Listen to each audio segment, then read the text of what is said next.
It's time to get lost in the midcard. This Believe in Pro Wrestling property is brought to you by Bet Online, the continued #1 source for all your sports betting needs. Join now and receive your 100% welcome bonus on your first deposit when you use our promo code BELIEVE. Now, here are Jeremy Bennett and Matt Black on the Believe Podcast Network.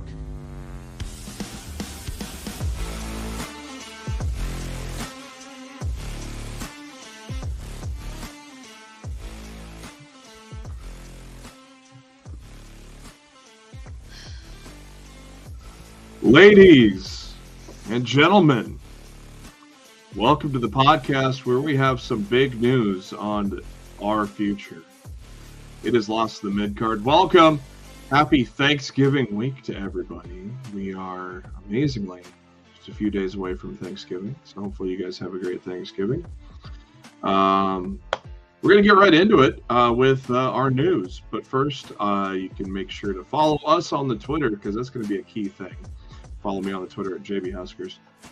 And as always, my co-host for almost 9 years on this baby, Raw F Showtime, Mr. Matt Black. Matt, how you doing? Man, I'm doing good. Great weekend with Full Gear. We got Survivor Series coming up. I have a shot to win my fantasy game tonight. And had I not, at the very last minute, put A-Chain in over Mostart, I'd be feeling a lot more comfortable heading into tonight's game. But, of course, A-Chain played 2 plays, got injured, and didn't get back in the game. So, yeah. Yeah, A-Chain, I did not start him. I did not feel good about it. Dude, it was literally in the last 5 minutes before kickoff I made the move. I was so mad at myself. But I need 29 points tonight between Travis Kelce and DeAndre Swift, and I can win this game. It's not Mission Impossible. It's not. Either one of those guys on any given game could get 30 points all by themselves. So I'm just fingers crossed I could pull out a win tonight. It would have been so much more. If I would have started Mostart, I'd have only needed like 19 points, and I'd have been feeling really good. Luckily the league I have A-Chain tonight. The league I have A-Chain in them. Luckily I had Brian Robinson Jr. I lost the league anyways. Jamar Gibbs, and Jerome Ford. I didn't feel good about starting A-Chain, and sure enough they pulled him for precaution. So I was like, well, glad I did that. But then he got me 1 point. That league I started, that league I have him in. I started out 0-3. I've won 7 straight. And so this is my first loss since week 3. And I lose by 2. It's like, ooh. Oh, man. My league, I'm up by a nice, cool 31. Thank you, Calvin Ridley. Thank you, Dallas defense, combining for 60 points. That was beautiful. Because the rest of my team kind of sucked outside of CeeDee Lamb. Stroud had his worst game of the year. Still got 15. He still got me 19 points, even with 3 picks. If he didn't have those 3 picks, he would have been great. But he still Aaron had a Jones good game. went down. And I started Tank Dell on Sunday too instead of Nico Collins, and that really helped me out because Tank Dell had a hell of a game on Sunday. So welcome to Lost in the NFL Midcard. If you haven't been on the X or the Twitter lately, well, as in today, we've got some news for you. Big news. This is the last show ever on Believe in Pro Wrestling Network. I think this is the last show ever because Rick has accepted a position, not publicly announced yet, but we do know about it, and congrats to Rick Ucchino. But he's with his new position that he'll announce in the future, Believe is going to unfortunately cease to exist. That's the bad news. But the good news, I don't have the graphic loaded up from Mark Cho, but thanks to Mark Cho for making one up. But the good news is right there's a banner. Lost in the Midcard is going to be moving to WrestleZone starting this week. We are not missing a week at all.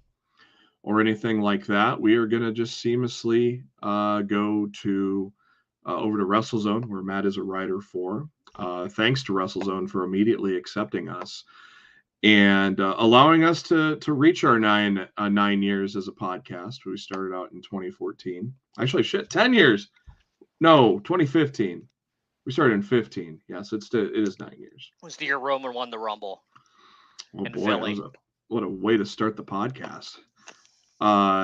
So this is literally the last broadcast on Believe, because Rick and Sid are not doing a show this week. And you'll see us 1 week from tonight, same time, on YouTube, WrestleZone's YouTube channel. Please, if you haven't already, subscribe. Go over there, hit that subscribe button, get ready. Let them know Lost in the Midcard sent you. Exactly. It should be really fun to kick off a new chapter of Lost in the Midcard next week on WrestleZone. It should be really great. It's been a pleasure. Thanks to Rick for bringing us on. We had for various reasons, work related, both Matt and I had a lot on our plates with our secondary wrestling jobs, which now has turned into a primary job for Matt. And we took a year off after celebrating 300 episodes. And a little over a year ago, Rick approached us to bring Lost the Midcard back in a different format, a quicker format. And it's literally a format that both Matt and I are both bigger fans of. We get to interact with you guys. And so we hope you guys follow us to WrestleZone. And I'm going to have to mess with it and see if it allows us to stream it to YouTube places at one time. We might stream to our old channel as well. If not, it's going to be on WrestleZone. So what I'm gonna do here now, all you gotta do is search WrestleZone one word and it'll pop right up. Not very hard to find, but in case you need it, there's the link to subscribe to WrestleZone. We will be the time ain't gonna change, the format ain't gonna change, just the graphics and the location. Graphics a little different, but everything else, you guys tune in every week for it and enjoy. Same content, new channel. That's it. No difference. You're gonna get the same stuff you guys enjoy weekly, just on a brand new channel. So.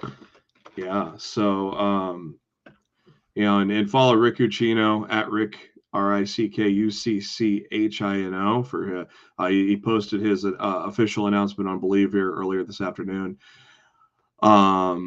And then stay tuned for his next chapter. It's an exciting one. He's told us privately, and I'm very excited for him. And I understand it's going to be hard to keep this train going when you have other trains on the tracks. So unfortunately, our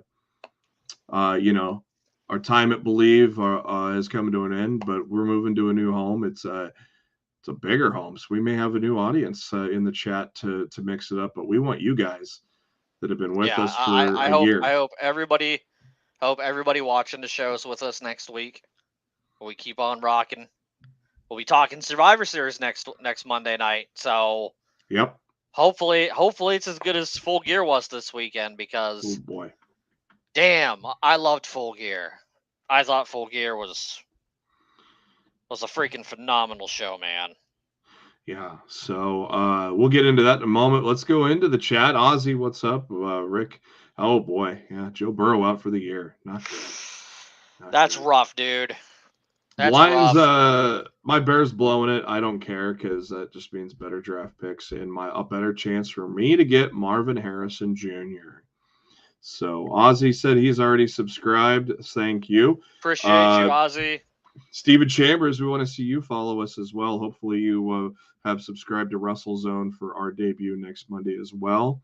Always appreciate you on every week. Rousey, AEW, what were your thoughts on her just randomly appearing at Ring of Honor after her Wrestle Revolver tag match with Marina Shafir, Matt? I mean, she's not under contract. She has a handshake deal with Tony Khan. She wanted to work Ring of Honor.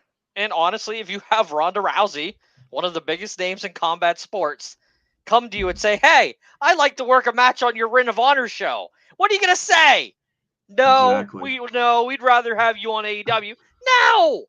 You let her go Yeah. Ring of Honor, and you hope it boosts the Honor Club subscriptions. And you hope that she shows the thing up is, fans can't have it both ways. Because Yeah. for the past few weeks, or even months even, we could say, is Tony Khan's not putting enough in Ring of Honor. Ring of Honor's not important. Ring of Honor needs to be this. Ring of Honor needs to be that. This is a big deal for Ring of Honor.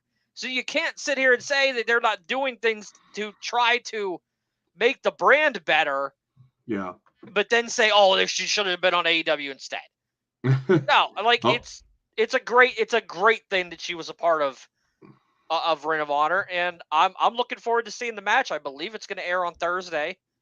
Yeah. I know we'll be watching it live because there's a bunch of football games on. It's Thanksgiving and everything. I'm off that day. But I will go back and watch it. I'm very interested in seeing the match because I watched the Wrestling Revolver match and I really enjoyed that. So yeah, I'm looking forward to it. And look, if this does good things, if this ends up leading to Athena versus Ronda Rousey for the Ring of Honor Women's World Championship and final battle, that's a big time, man. Exactly. That's big time.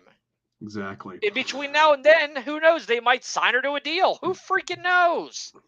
I think this is great for Ring of Honor and AEW as a whole. Yeah, Frantic World, thanks for joining us again. Hopefully you'll follow us to our next stop. Yes, Mark Cho, LITMC on WZ. Yes, if you're just joining us, we made the announcement. Rick made the announcement earlier this afternoon. Believe in Pro Wrestling going to be shut down after tonight. Tonight's the last show, last airing on the channel. And Matt and I, we're shutting out the lights. Without any further ado, we actually will see Miss Lee move on to WrestleZone. Everything was agreed upon real quickly, and so that was good. Yeah, it was very quick. It came together ridiculously quick, and I was very happy about how quickly things came together in rapid succession. So yeah, great for us to come back. So yeah, there it is right there. WrestleZone.com spelled out, or just type in WrestleZone, one word altogether. You'll find it. Not too hard to find. Ozzy says he just subscribed. Thank you. Mark Cho, he says he'll know he'll be there. So yes, we do. MK just joined, so he is surprised with the news. Yes, unfortunately. Rick got a new position. He has not announced that publicly yet of where he's going, but that new position is going to, unfortunately. It's a big deal. It's a big deal, and he deserves it. And please continue to support Rick and everything that he does. Yep. Going forward. So. Yeah. So unfortunately, this is the very last broadcast that'll be on this channel, to our knowledge. At least that's the plan.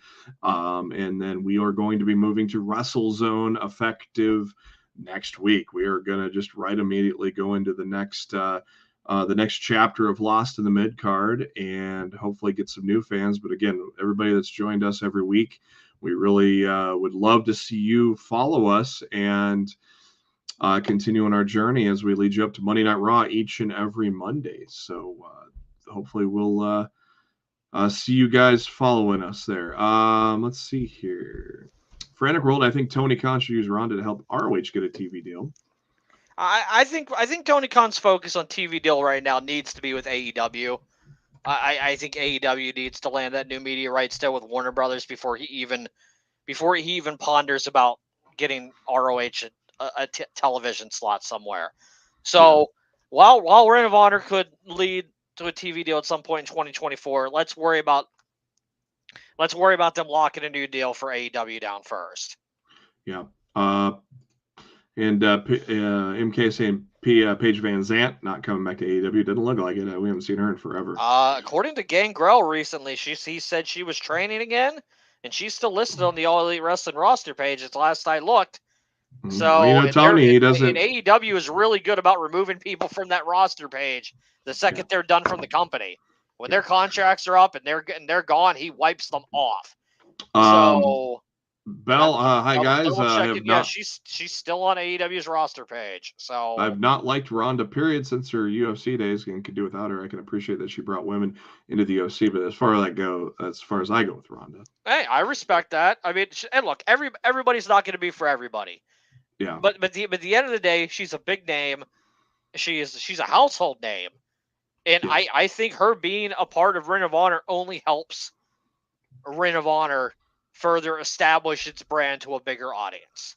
Yeah. And if exactly. it increases the subscriptions for Honor Club heading into Final Battle, I think it's wins all around.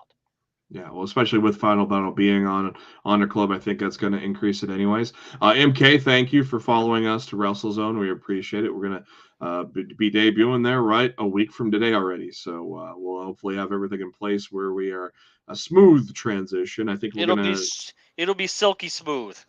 It'll definitely also co-stream on our Twitter LITMC podcast. We'll get some logistics there out, but the best bet is to subscribe to WrestleZone. Their YouTube, and Frantic World, we loved it too. We loved being a part of it. I was a part of some pay-per-view pre-shows and things like that, and a part of some of the regular weekly shows as well with Rick and or SP3, and Rick and SP3 are great guys, man. Yeah, like I honestly I couldn't say enough good things about either of those guys, and I'm gonna miss being on the same channel with them, Yeah. Donald, my old friend Donald, thank you, and glad to have you follow us over to WrestleZone as well next week. Really appreciate it, and yes, Rick, make sure you shout out Rick on the Twitter. He will probably, I would assume he'll announce what his next move is soon. But I'm assuming whenever he's allowed to. Yeah. So it's not our announcement to make. So, but it's good news. It's good news for Rick. It's a good thing, and everybody should be really, really happy for him. This is a big step for him in his professional career. And lucky for us, we're not leaving. we're moving. We're just hopping. We're just hopping. Yeah. That's all. We're just hopping. We're not going nowhere. Sorry. We're going to a new YouTube channel. So hopefully you follow us along as well. Stephen Chambers, possible MMA faction in ROH. Ronda Shafir here's. Oh, jeez. That'd be cool. Who's gonna stop that group? Man, let's get And I mean, even if you don't do Van Zandt, throw Rachel Ellering in there. Yeah. And like that four woman group, good grief. Like they could cause some problems on any brand. And then you got Jessamine Duke. Maybe, I don't know. She hasn't really done wrestling in a while. I don't know what Duke's doing. She's really the only horsewoman who's really kind of out of the spotlight right now. So I'm not sure what she's doing. I know she still does her video game channel and such, but Amanda Savage, thank you for joining us. We chat on the Twitter during wrestling a lot. Thank you for subscribing. Yeah, Amanda's awesome. We are, like I said, we are moving to WrestleZone next week. So we are not missing a week of Lost the Midcard at all. We're just going to be switching to a new home. Ozzy, will CM Punk be at Raw tonight? No, he ain't going to be a Survivor Series either. Nope. MK, I've not watched it yet. You know who might be at Raw tonight? That Viper. Viper, Randy Orton might be at Raw tonight, brothers. Mm-hmm. Which could be really cool. I miss Randy, man. It's been too long. I'll be happy to see Randy on my television again. Rhonda seemed happy and motivated. Good to see you there. She really did. Like, look, I can't speak for what went down at the Ring of Honor taping, but she seemed extremely happy and motivated at Wrestling Revolver. Like, that's even good. After getting dumped on her head by Billy Starks, she still, continued on. And I thought all four of those women had an incredible match at Revolver, and I'm excited to see the rematch on Ring of Honor. Speaking of Billy Starks, I think she's trying to get Uncle Tony to pony up some dough to get a Blink-182 song for her entrance music, possibly. Stephen Chambers, thank you. As always, one of our mainstays in not only Lost the Midcard, but Top Story when I was doing that with Jose and Kevin, which is where I started professionally working with Rick. And my first show was with My first show ever on Sportskeeda was with Rick and Denise Salcedo and I Jose. first met Rick at Sportskeeda as well. So we all have that, long time Sportskeeda connection where none of us are there anymore, but we all started there. So I still do voiceovers from time to time, but that's all you ever hear is my voice every once in a while on Snapchat. fair enough. Rhonda to Triple H. I'm good, bro. He's stealing a line from we've got to talk about a bruv before this show's over. MK giving Ozzy the old gorilla there. Will you stop? I loved when Excalibur pulled that out on Full Gear this past weekend. That was pretty funny. Let's see here. What else we got in the chat before we get into Full Gear?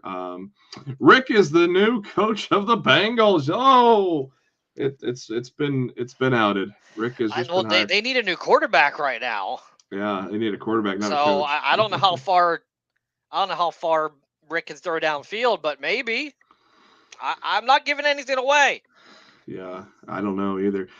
Thank you for everybody joining us live. We've really not gotten anywhere except the chat, as usual, and some football. Chat is lively tonight, man. For those that have not yet, or for those that are just now joining us, we'd like to remind you, unfortunately, this channel is coming to an end with our broadcast. We are actually going to be the ones to sign off Believe in Pro Wrestling, unfortunately. But it's good news all around. Rick Ucchino accepted a new position, which he'll announce probably at the next Bengals game, as he's the new quarterback. But Matt and I are not even skipping a beat. We are going to be back next week. We're going to be at Wrestle Zone, which has some great content there as well. A lot of that content curated by that guy on my right, Matt Black. So all you got to do is type in WrestleZone, one word, and subscribe. And we'll let you know. Follow us on the Twitter, other avenues that you can find us as well. I'm assuming all the podcasting and stuff is probably going to still be there as well. We'll get all that figured out. If you have any questions, we'll try to answer those once we start rolling with WrestleZone. But really appreciate those that have already moved with us and have subscribed. So hopefully we'll see you guys in the chat next week. It's going to be interesting because I don't know what kind of crowd to expect on. Do they do many live shows on WrestleZone? They used to, yeah. And then they stopped. So we'll be the first live show back on their platform in quite some time, probably Sweet. At least a year or so. So yeah, it'll be interesting to see what type of people we get in the chat over there next week. But I hope all of our regulars join us in there. Yeah, so we hope everybody that's in this chat here. That's a nut shot. That's a Mike Bennett punch him in the wiener shot on the NWA. The world is a vampire. Believe going out with a bang. Yes, it is. It is. Believe's going out. Rick is being hired by Scopely to fix issues with Marvel Strike Force. Man, I don't know if anybody can fix all the issues with Marvel Strike Force, but I mean, if Rick wants to tackle that, I mean, more power to him, man. Can we have him go to Scopely to demonetize Monopoly Go? My lord. But yes, anyways. Matt and Jeremy, no, not do cocaine. Nah. Never done cocaine in my life, and I'm never going to start. So the cocaine I talk about is when I quote Dr. Roxo from Metalocalypse. I do cocaine. Yeah. All right, let's. My God. Well, we have less than 25 minutes left of the final broadcast of Believe in Pro Wrestling. Let's talk about that thing that happened on Saturday, AEW Full Gear from the Kia Forum in Los Angeles, California.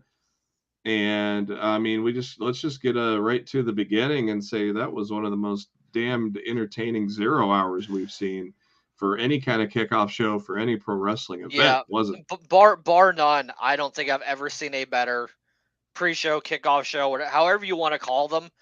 I thought that was the best one I've ever seen to make you feel like, oh my God, I got to order this pay-per-view. Yeah. And I thought AEW did a tremendous job building the hype. Leading into the show at 8:00, I was blown away by how good that pre-show was. Yeah, with kicking things off with the ROH World Title, Eddie Kingston and Jay Lethal, kind of a shorter match, but I mean we knew the outcome was not in any doubt there. Claudio and Buddy Matthews just absolutely killed it, much like Buddy and Yuta did the night before on Rampage. And then Samoa Joe agreeing to be MJF's tag partner to help retain the belts against the Guns. They shook hands after the match as MJF agreeing to defend his title against Samoa Joe somewhere down the line. And then the Bullet Club Gold beating the hell out of MJF, wrecking his leg, sending him off in an ambulance. Of course, the big surprise was during the match, Adam Cole's music hits and he comes down the ramp to offer his support, which actually distracted the Guns, which got them the win. But Adam, still on crutches, couldn't do anything to help his buddy getting beat up by Bullet Club Gold. So we leave 0 Hour with a cliffhanger, MJF being loaded up into an ambulance. And so then the questions kept coming as we went along. The main show kicked off with a children's choir singing Christian to the arena. I don't think there's any more of an appropriate. He might be their dad. He might be their dad. All their dads. Loudon, man. Best heel in pro wrestling right now, Christian Cage. Pretty cool solidarity sting. Copeland and Allen all coming out together with the little Three Musketeers like little highlight with the bats, and I thought that was pretty cool. I thought it was a great opener. Christian being afraid of Adam is the main focus of the match. They never touched at all. The only time they really touched is when Adam nailed a spear on Christian a few weeks back. But I thought it was a good opener. Do you agree there, Matt?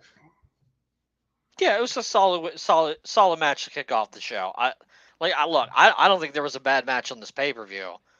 It is really hard I thought it was really hard to try to order these matches, but I thought this was maybe one of the best ordered, like, in terms of match order, like AEW has ever done. I thought it was a very well structured, put together show. Tony Schiavone and Bryce Remsburg come out to make the announcement about the world title main event. Basically was gonna, I guess, hand it to Jay White, but then Adam Cole came out and got word from Tony Khan that he has permission to replace MJF, and that even added more questions because Adam Cole is in crutches. Is he faking it, or is he laying down? Is he going to be the devil? Is the devil going to be revealed? There's one thing I would have done differently with this storyline. What's that? I would have had Adam Cole in a backstage segment go to Samoa Joe and say, "Hey, if MJF loses this championship, you lose your title shot." Yeah, I thought that's the direction they were going to go. I need you to take his spot tonight in the main event. And I think that would have been more believable for people than the direction that they went in. But I still found it to be interesting. But I definitely would have done Cole asking Samoa Joe to take the spot instead of Cole taking the spot. I tweeted that out. I go, we're going to get Joe and Jay White in the main event. I tweeted that out before they even made the announcement because that's what I thought that was the direction that they were going to go. But yeah, then it left with questions like, oh, is Cole going to screw this? Or Cole's going to screw MJF and reveal himself as the devil? We don't know. We'll see what happens. Well, I know there's a lot of people complaining that they didn't get a devil reveal at Full Gear. One, I didn't expect one. I've been saying all along, I think it's happening at World's End. Two, you had the devil on a lot of the show because I'm still standing firm, in my opinion, that Adam Cole is the devil. Agreed. And the reason why you didn't see any devil segments on Saturday night was because he was out there already. Yep. They're telling you who the devil is without telling you who the devil is. AEW International title, Orange Cassidy, John Moxley, great match. Moxley bleeding. Great physical match. Of course Moxley's bleeding. Why wouldn't he be bleeding? 5-6, count them 6 orange punches followed by a beach break is what it took to knock Moxley down. Very good match there. I'm still wondering if at some point Orange is going to turn heel as he has acted differently since losing the international title and then regaining it. So we'll see what happens there. Well, I think the whole thing was him feeling like he wasn't a champion until he beat Moxley. Yeah. In my opinion, if gun to my head and I have to be right, The original storyline saw Moxley defeating Orange for this title at All Out, and Mox was going to drop it back to Orange at Full Gear. Mm-hmm. And since everything ended up how they did, they had Orange win it ahead of time and just successfully beat Mox at Full Gear. So I think the storyline of everything that Tony wanted to do with this was on track. It just got a little, off the rails a little bit after Grand Slam. Timeless Tony Storm taking on Hikaru Shida. Kind of a little botched ending there with the metal pan sticking out of Tony's ass. I wish the pan would have stayed in their tights better, but it was still. I liked what they were going for. It just didn't execute as well as they had hoped. Yeah. So, I mean, Aubrey should have seen that at least, and then they kind of do a little something. But then you're saying Aubrey's looking at Tony's ass. Hey, wouldn't you? What? But I'm saying, when you're a referee, what reasoning do you have to be looking at the opponent's ass? Well, a big shiny thing hanging out of it. Well, if you're not looking there, you don't notice it. You don't have to look. I'm saying. That's all I'm saying. It's glimmering right there. It's like, wow, I'm getting blinded. What's blinding me? It's Tony's ass because there's something sticking out of it. I was surprised that Tony became the second 3-time women's champion in the company. I wasn't. I called it here last week, folks. Yeah, I thought Tony didn't need the title. But look, everybody says that AEW needs to push their women's division better. What did AEW do at Full Gear? They literally put the 2 championships on the 2 most over women in the company right now. They did. So I think that is a very good sign that they want to go full steam ahead with the women's division. And when Mercedes Moné shows up, when her ankle's all healed up, bets are off, people. We're off to the races for the AEW women's division in 2024. I love that she hit a shoe on her back, and Aubrey confiscated the one shoe, and then she had the other shoe and just clocked her with the heel. That was good. That was very good. Moxley probably very jealous of the death match. We'll get to that in a minute. Can't wait to see Jamie Hayter back as well. 4-way ladder match before we get to the ladder match. I saw a chat about the Continental Classic. I want to clear up real quick. I think it was from Steven Chambers being disappointed that they haven't announced all the participants yet. Tony Khan announced shortly before we went on the air that there was going to be a Continental Classic announcement special that's going to air on their YouTube and all their social channels on Wednesday. I believe Wednesday afternoon. It's going to announce all 12 participants and everything leading up to Dynamite on Wednesday night. So I know we only have 4 of the 12 names right now, with Bryan Danielson, Mark Briscoe, Eddie Kingston, and Andrade El Idolo. But they're going to announce everybody before the tournament kicks off this Wednesday afternoon/evening, sometime before Dynamite. So I'm sure we'll have a more concrete time within the next 24 hours or so. There's literally nothing that's been announced for Wednesday, so I'm going to expect that Wednesday is going to be very heavily Continental Classic matches. Fatal 4-way for the tag team titles. Ricky Starks' Big Bill against La Faction Ingodable, which was Rush and Jalistico in this one. FTR and Kings of the Black Throne. Pretty good ladder match, as you could expect. I thought it was a great ladder match. I don't know if I agree with who won, but I thought the match itself was fantastic. Yeah, the finish was a little lackluster, but yeah, overall the match like just insane moves that were pulled off in that whole match. But yeah, I was very surprised that Starks and Big Bill retained. I thought this was going to be a House of Black night, which it ended up being partially right down the line, but especially with Buddy losing, I thought maybe that they would sweep the main show, but it didn't happen that way. Then the TBS title, which Matt just mentioned, rightfully went to Julia Hart. That was really a good call there. She's over as hell right now, man. Yep. And that, it seemed like the Statlander title reign just has gone flat ever since she returned. So, it didn't work. Yeah. So I think all the steam and momentum that she had when she left and got injured was gone when she got back. And I'm worried somebody like yeah, Donald mentioned Jamie Hayter. You know when she's back? I don't. They're saying not this year, so sometime in 2024. But they need to be careful with how they bring her back, because if Chris lost all her steam when she was on the shelf, Jamie might have the same unfortunate situation happen to her. Be careful how you bring her back, because you don't want her to get fumbled like Statlander's return did. So hopefully when Jamie's ready to come back, the fans did not forget about her as much as they forgot about Chris. I think, and I said this on the show last week, I just think that there's nothing unique about her now. Like when she was with the alien gimmick and with the best friends, you had that, but now there's just nothing unique with her. So, but anyways, the big one, the big one, Will Ospreay is the one. We didn't even get to talk about this last week because it didn't even get announced until Wednesday. So, yeah, so a big announcement there, big signing. Obviously, we weren't surprised. Obviously with the style that Ospreay wrestles, the New Japan relationship that's already there, it was no surprise that he chose AEW. He says, hold on, wait, you won't see me just yet, which means I think he's going to be finishing off at Wrestle Kingdom before coming to AEW. And his contract with New Japan expires at the end of January. And we'll see what his first feud is.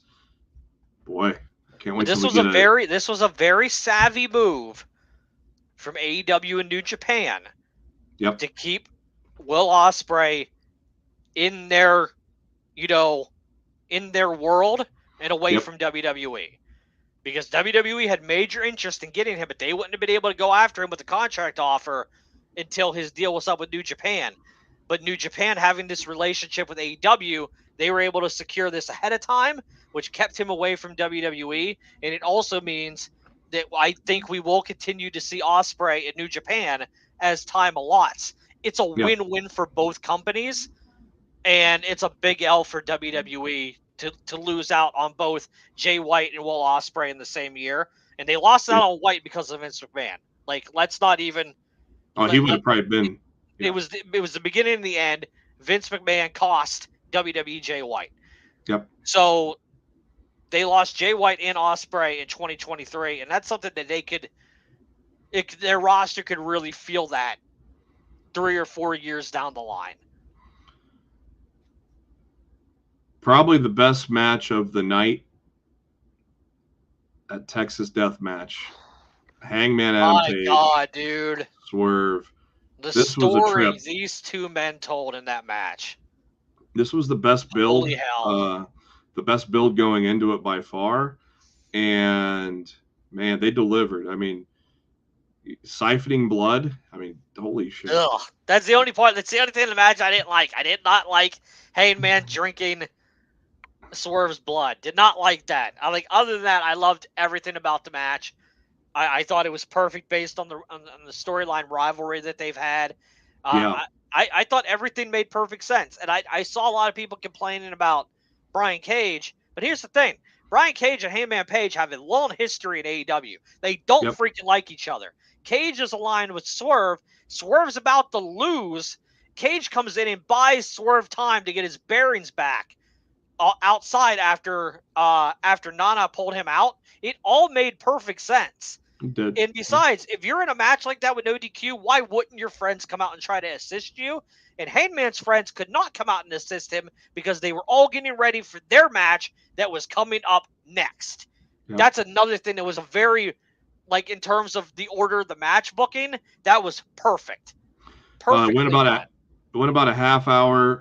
My buddy John Canton, who owns TJR Wrestling, gave it 5 stars. So he doesn't give 5 stars. I don't blame him.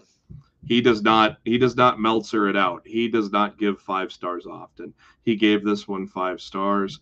And I agree. This was just an amazing journey that happened to have a lot of blood and guts in it, but it was more than just blood and guts with these two. And the story they built leading up to this was brilliant, made sense, and it was completely amazing. And While my predictions at the beginning of the show were kind of flat, I predicted Swerve to win.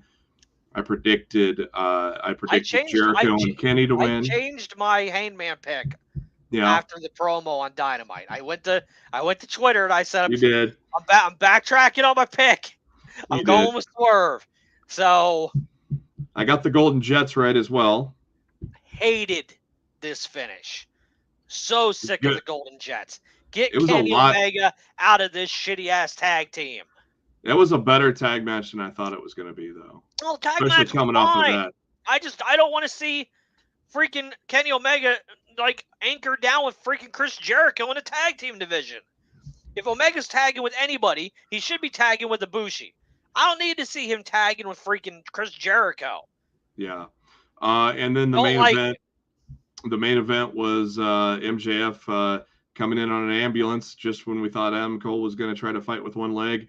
MJF driving an ambulance into the arena. The story they told with the leg I thought was brilliant. I thought it was pretty well done.